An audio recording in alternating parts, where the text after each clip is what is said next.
Assalamualaikum warahmatullahi wabarakatuh. Perkenalkan, nama saya Alia Yasinta dengan NIM 96202502. Jadi, di sini saya akan menjelaskan bagaimana cara pasar bekerja. Langsung saja ke materi. Yang pertama, 4.1, pasar dan persaingan. Apa itu pasar?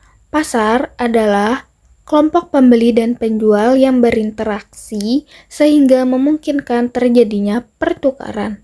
Pasar tidak harus berupa tempat fisik, yang penting adalah adanya mekanisme yang mempertemukan penawaran dan permintaan. Contohnya, pasar bisa berbentuk pasar tradisional atau toko supermarket. Lalu ada e-commerce, contohnya Tokopedia, Shopee, Lazada, dan lain-lain.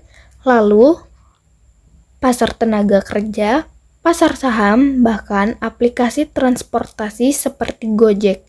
Jadi, pasar adalah kumpulan orang yang ingin melakukan transaksi. Selanjutnya, apa itu persaingan? Pasar kompetitif adalah pasar dengan banyak pembeli dan penjual sehingga masing-masing tidak dapat mempengaruhi harga. Karena itu, harga ditentukan oleh interaksi keseluruhan pembeli dan penjual. Dalam ekonomi, pasar dianggap kompetitif jika yang pertama, jumlah pembeli dan penjual sangat banyak atau tidak ada satupun yang bisa mempengaruhi harga. Yang kedua, barang yang dijual bersifat identik atau homogen, misalnya beras, jagung, gandum, bensin. Yang ketiga, tidak ada yang bisa menetapkan harga sendiri, atau semua pelaku pasar hanya dapat menerima harga yang berlaku. Yang keempat, informasi sempurna atau semua orang tahu harga pasar dan kondisi barang. Selanjutnya ke 4.2, permintaan. Permintaan adalah jumlah barang atau jasa yang ingin dibeli konsumen pada harga tertentu dalam suatu periode. Hukum permintaan menyatakan bahwa jika harga naik, maka jumlah yang diminta akan turun. Sebaliknya, jika harga turun, maka permintaan akan meningkat. Permintaan ini juga dipengaruhi oleh pendapatan konsumen dan kondisi ekonomi yang ada. Selanjutnya, 4.2a, kurva permintaan, hubungan harga dan kuantitas. Permintaan menunjukkan hubungan terbalik antara harga dan kuantitas barang yang diminta. Ketika harga naik, jumlah yang diminta turun, dan sebaliknya. Kurva permintaan biasanya menurun dari kiri atas ke kanan bawah. Pada gambar tersebut, jadwal permintaan adalah tabel yang menunjukkan jumlah yang diminta pada setiap harga. Kurva permintaan yang menggambarkan jadwal permintaan menggambarkan bagaimana jumlah barang yang diminta berubah seiring dengan perubahan harganya.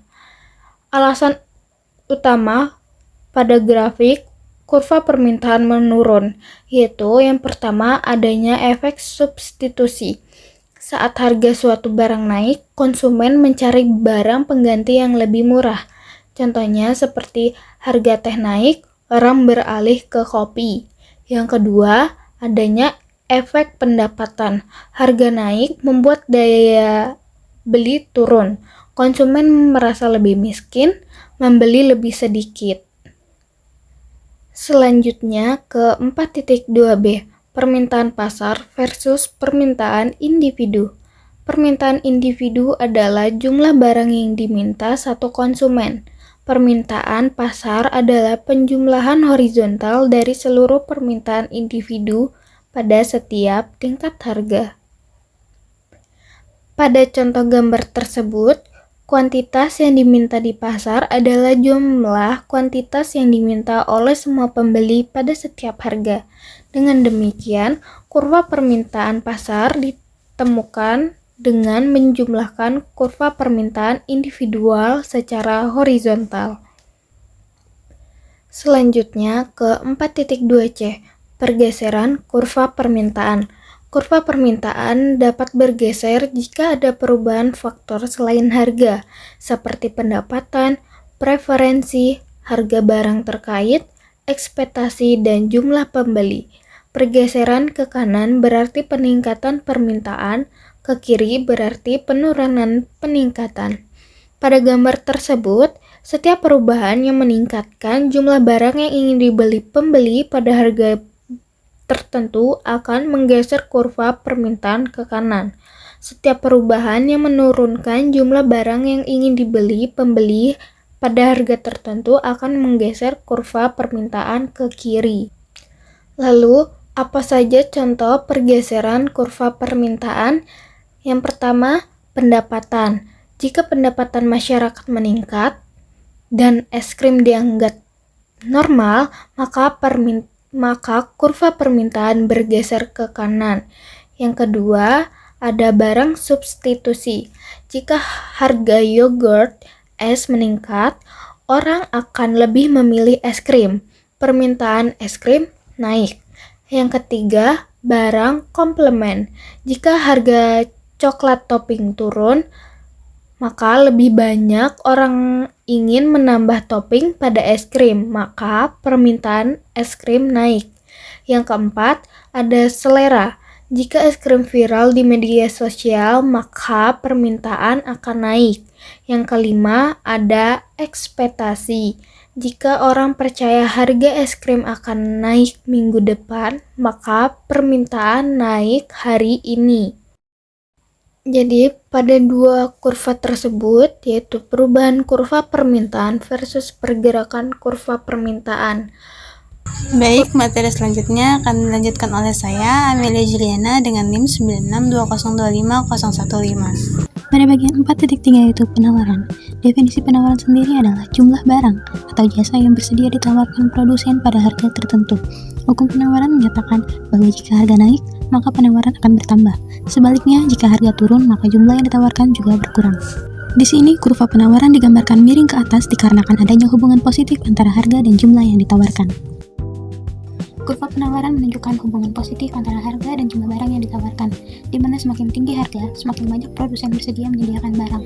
Kurva ini biasanya menanjak dari kiri bawah ke kanan atas, karena kenaikan harga mendorong peningkatan jumlah penawaran. Jika harga naik, produsen akan menambah jumlah barang yang mereka tawarkan, sedangkan jika harga turun, mereka akan mengurangi penawaran. Kurva penawaran ini menunjukkan bahwa perubahan harga menyebabkan perubahan jumlah yang ditawarkan, dan kurva ini memiliki kemiringan ke atas dikarenakan adanya kecenderungan penawaran meningkat saat harga naik. Selanjutnya yaitu penawaran individu merujuk pada kuantitas yang ditawarkan oleh satu produsen, sedangkan penawaran pasar adalah total dari semua penawaran individu pada setiap tingkat harga. Dengan demikian, kurva penawaran pasar diperoleh dengan menjumlahkan kurva penawaran masing-masing produsen secara horizontal.